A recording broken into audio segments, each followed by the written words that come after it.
everybody.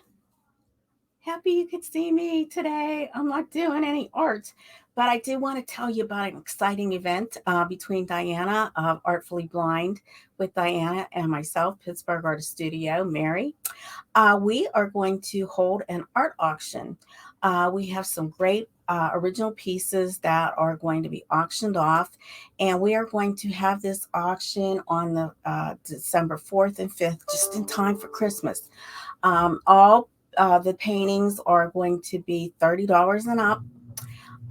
And we're the Saturday, which is December 4th, our auction's going to start at 11 a.m. Eastern Standard Time.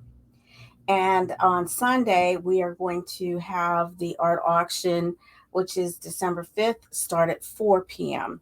So we have quite a bit of original art, and I know you're going to enjoy it. And great holiday gifts, whether you're celebrating Christmas, Hanukkah, Kwanzaa, whatever your holiday is, you can make a beautiful gift. They're not going to be more than, I don't believe they're going to, well, it depends on your bid, how much they're going to be. But it is going to be an exciting event, and we hope to see you there. See you soon. Bye.